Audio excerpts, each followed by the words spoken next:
Hi hello నమస్తే welcome to KTV Telugu. ప్రస్తుతం మనం పిఆర్ నగర్లో ఉన్నాం. ప్రజాపాలనకు సంబంధించి కూడా ఆఖరి రోజు వచ్చేసింది. అయితే ఇప్పటివరకు కూడా ఆ ప్రజల స్పందన ఎలా ఉంది, అసలు అప్లికేషన్ల సంగతి ఏంటి, అసలు ఎవరెవరు దేని గురించి ఎక్కువ అప్లికేషన్లు వచ్చి ఉంటాయి అనేది ఒకసారి మనతో ఇక్కడ సంబంధించిన స్థానిక ఏఈ ఉన్నారో ఒకసారి అడిగి తెలుసుకుందాం. ఇప్పటివరకు ఎలా జరిగిందని ప్రజాపాలన? ఇప్పటివరకు మనకి ఈ సెంటర్లో అయితే నిన్నటి వరకు 2,500 అప్లికేషన్స్ వచ్చాయి. ఈరోజు కూడా లాస్ట్ డే కాబట్టి కొంచెం ఎక్కువనే ఉన్నారు క్రౌడ్. అంటే ఇప్పుడు ఉన్న సమాచారం ప్రకారం అంటే ఏ పథకానికి ఎక్కువగా వచ్చాయని ఒక అంచనా ఉన్నది?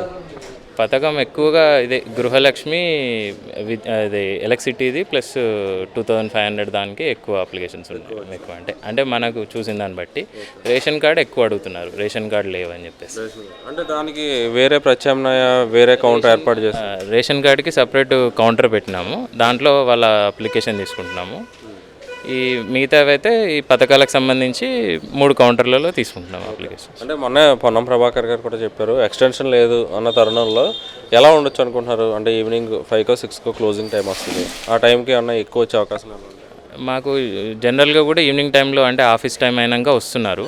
సో మేము వాళ్ళ కోసం వెయిట్ చేసి తీసుకుంటాం. ఈరోజు ఈవినింగ్ కూడా కొంచెంసేపు ఎక్కువైనా తీసుకొని అందరూ లైన్లో ఉన్న వాళ్ళందరూ తీసుకొని పంపిస్తాం. అంటే ఎలాంటి అసౌకర్యాలు గట్రా లేకుండా ఎలాంటి ఏర్పాట్లు చేశారు ఇక్కడ పైన? ఇక్కడైతే ఎటువంటి ప్రాబ్లం లేదు. అంటే వచ్చిన వాళ్ళకి కూడా క్యూ లైన్లు ఉన్నాయి. ఎవరైనా ఏజ్ పర్సన్ కానీ ఫిజికల్లీ డిజేబుల్డ్ వస్తే వాళ్ళకి వీల్ చైర్స్ అన్నీ ప్రొవైడ్ చేసాము. వాటర్ కూడా వచ్చిన వాళ్ళకి సఫిషియెంట్ వాటర్ ప్రొవైడ్ చేస్తున్నాము. మళ్ళీ మా హెల్ప్ డెస్క్లో వీళ్ళు ఎవరికైనా రాయలేని పరిస్థితిలో ఉంటే వాళ్ళకి రాయడానికి కూడా మా వాలంటీర్స్ ఉన్నారు. సో అలా ఎటువంటి ఇష్యూ అయితే లేదు ఇక్కడ. అంటే 6 గ్యారెంటీలకు సంబంధించి వస్తున్నారా ఎక్కువ? వేరే అప్లికేషన్ కూడా తీసుకోండి అని ఎవరైనా వచ్చిన సంఘటనలు ఉన్నాయి? ఎటువంటి అప్లికేషన్ వచ్చినా తీసుకున్నాము. చాలా ఎక్కువ వచ్చినాయి అయితే రేషన్ కార్డు గురించి, రేషన్ కార్డు కొత్త వైట్ రేషన్ కార్డు కావాలన్న అప్లికేషన్సే ఎక్కువ ఉన్నాయి. కొంతమంది 1-2 కేసులో ఎలక్ట్రిసిటీ ప్రాబ్లమ్స్ అట్లాంటివి ఇచ్చారు.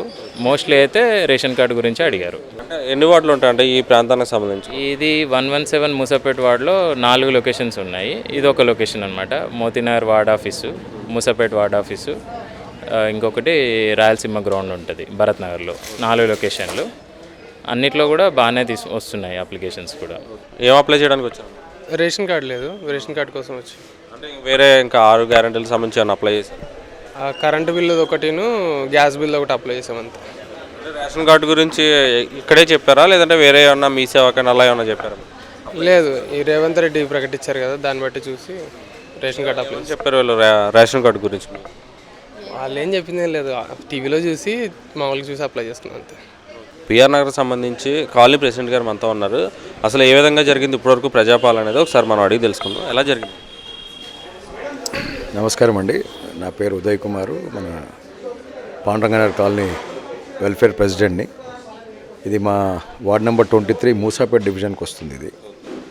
సో ఇక్కడ మొన్న గవర్నమెంట్ కొత్తగా అనౌన్స్ చేసిన ప్రజాపాలన స్కీమ్లో ఆ సందర్భంగా మన దగ్గర 23 వార్డ్ నెంబర్లో 2 సెంటర్లు ఇవ్వడం జరిగింది. ఒకటి ఈ సేవ మోతీనగర్లో, ఒకటి మా పాండ్రంగనగర్ కాలనీ మినీ హాల్లో ఇవ్వడం జరిగింది. సో ఇది ఒక 6 days ప్రోగ్రామ్ అండి. మొన్న లాస్ట్ మంత్తో ఈరోజు 6వ తారీఖు, ఈరోజు లాస్ట్ డేట్.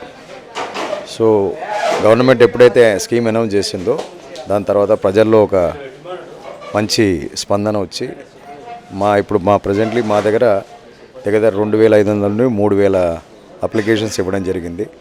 పలు రకాల మనుషులు, all types of people have come and taken their applications. And second వాళ్ళు కూడా టైంకి సబ్మిట్ చేయడం జరిగింది. దాని వంతుగా మన డ్వాక్రా మహిళలు కానీ, మన ఇక్కడ ఇన్ఛార్జ్ అనురాగ్ గారు కానీ వాళ్ళు ఎక్సలెంట్గా ఆర్గనైజ్ చేయడం జరిగింది.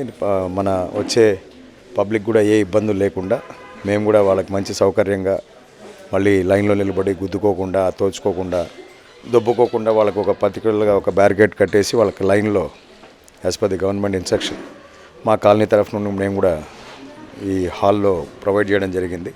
సో ఆ ఉద్దేశంతో అందరూ కూడా చాలా బాగా రియాక్ట్ అయిన తర్వాత పబ్లిక్లో కూడా చాలా మంచి స్పందన వచ్చింది.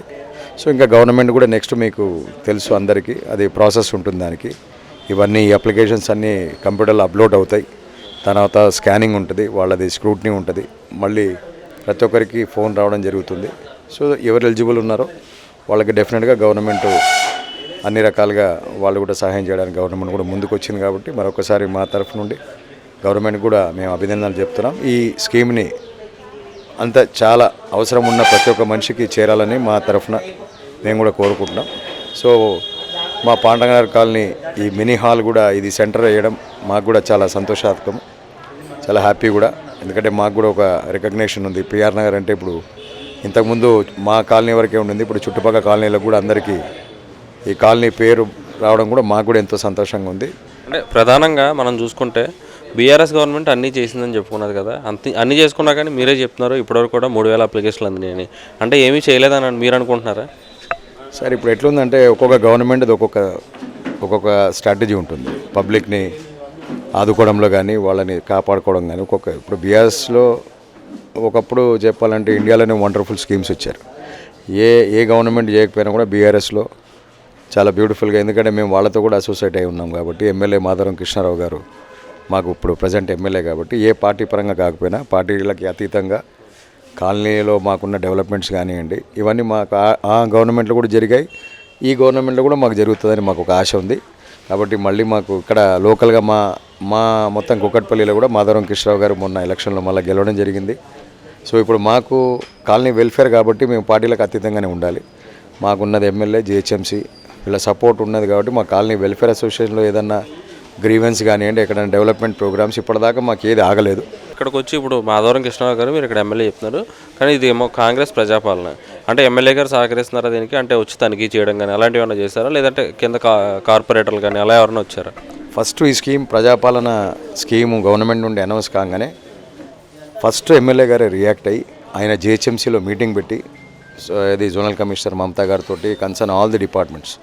సో ఈ called every department hierarchy level అందరినీ పిలిపించి ఈ పర్టికులర్ స్కీమ్ని అసలు ఎటువంటి పరిస్థితుల్లో కూడా దాన్ని మిస్యూజ్ చేయకుండా మీరందరూ ప్రాంప్ట్గా ప్రతి ఒక్కరు సహకరించి స్టాఫ్ని అందరినీ ఆయన ఒక డైరెక్షన్లో, అది కృష్ణారావు గారి ఆధ్వర్యంలో జిహెచ్ఎంసీ కుక్కట్పల్లి ఆఫీస్లో ఫస్ట్ డేనే ఆయన మీటింగ్ పెట్టి దీన్ని ఎంత బాగా ప్రమోట్ చేయాలని ఆయన్నే డైరెక్షన్ ఇవ్వడం, ఆయన పర్యవేక్షణలో ఆయన నడపాలని అందరికి ఇన్స్ట్రక్షన్స్ ఇచ్చి పబ్లిక్ ఏమి ఇబ్బంది కలగకుండా ఫస్ట్ రియాక్ట్ అయింది కూడా కృష్ణారావు గారే.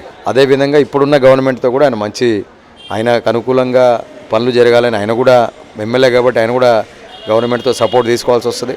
కాబట్టి డెఫినెట్గా ఆయన ఇంకా ముందు కూడా మంచి డెవలప్మెంట్ ప్రోగ్రామ్స్ చేస్తారని మేము కూడా ఆశిస్తున్నాం. Please do subscribe to Please do subscribe to Please do subscribe to Please do subscribe to Please do subscribe to Please do subscribe to KTV Telugu KTV Telugu. KTV Telugu. KTV Telugu KTV Telugu. Please do subscribe to KTV Telugu.